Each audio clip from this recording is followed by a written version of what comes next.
कभी आपने सुना है वैतरणी नदी का नाम? अक्सर लोग कहते हैं कि मरने के बाद आत्मा को इस नदी को पार करना पड़ता है। कुछ लोग डरते हैं, कुछ लोग सोचते हैं यह मिथ है, लेकिन सनातन दृष्टिकोण से इसका अर्थ और गहरा है और आज हम उसी को समझेंगे।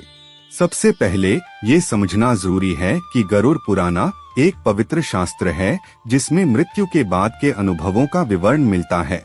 वैतरणी नदी का वर्णन इसी ग्रंथ में मिलता है, जहाँ कहा गया है कि आत्मा को अनेक नदी और रास्तों से गुजरना होता है, जिनमें से एक का नाम वैतरणी है।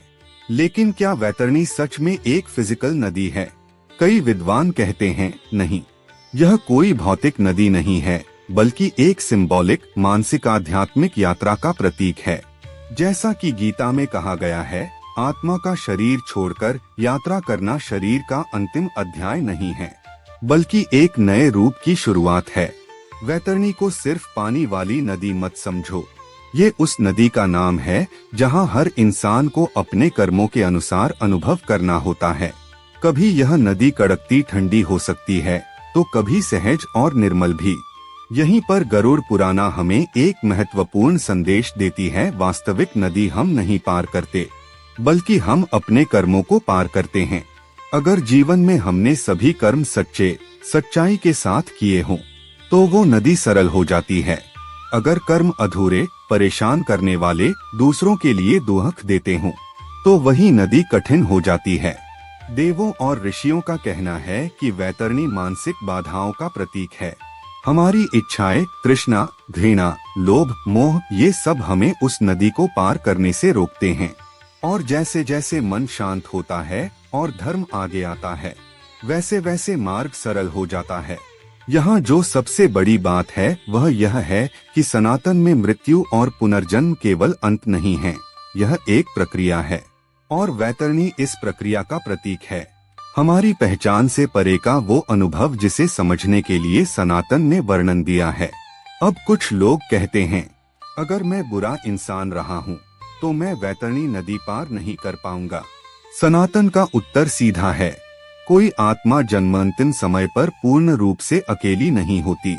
कर्म, धर्म, अच्छे विचार, सर्विस, सत्य, संयम, ये सब वह बोट या पुल हैं जिनसे व्यक्ति का मन और आत्मा किसी भी रिवर ऑफ एक्सपीरियंस को पार कर सकता है।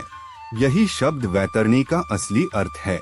दूसरी बात, गरुड़ पुराना में एक डरावना शब्द वैतरणी नदी के साथ जोड़ा जाता है, लेकिन अगर हम इसे भौतिक रूप से समझने की कोशिश करें तो हम मूल संदेश से चूक जाएंगे। सनातन कहता है, जो अनुभव हमें भयभीत करता है वह वही अनुभव है जो हमें सीख देता है, और डर वही है जो आत्मा को उसके वास्तविक लक्ष्य से भटका देता है। वैतरणी को उस नदी के रूप में समझो जो हर मनुष्य को अपने भीतर से गुजरना पड़ता है। इसके पार जाना केवल उस समय के लिए नहीं है जब जीव शरीर छोड़ता है, बल्कि ये पार करना जीवन के हर उस क्षण में होता है जब हमें किसी कठिनाई का सामना करना होता है, जब हमें अपने भय, लालच, अहंकार या भ्रम से सामना होता है, तब वही वर्चुअल वैतरणी हमारे सामने आती है। इसलिए अगर किसी ने पूछा, क्या वैतरणी सच में होती है, तो सनातन कहेगा, हाँ है, पर वह हमारी सोच, कर्म और अंतःकरण का रूप है। ये नदी बाहर नहीं, हमारे अंदर बनी है।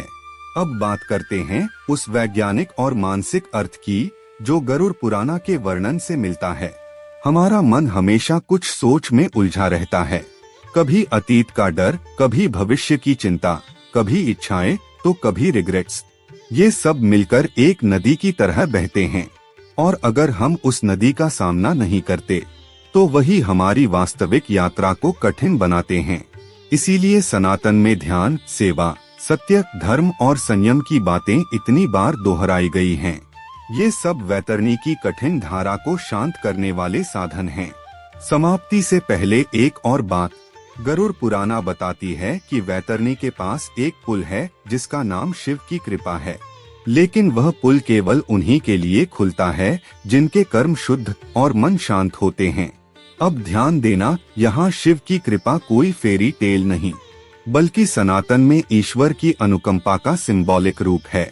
जो अच्छे कर्म, सत्य जीवन और सर्विस से मिलता है। तो दोस्तों, आज हमने जाना वैतरणी नदी कोई भौतिक नदी नहीं है, न ही किसी रहस्य की डरावनी छाया।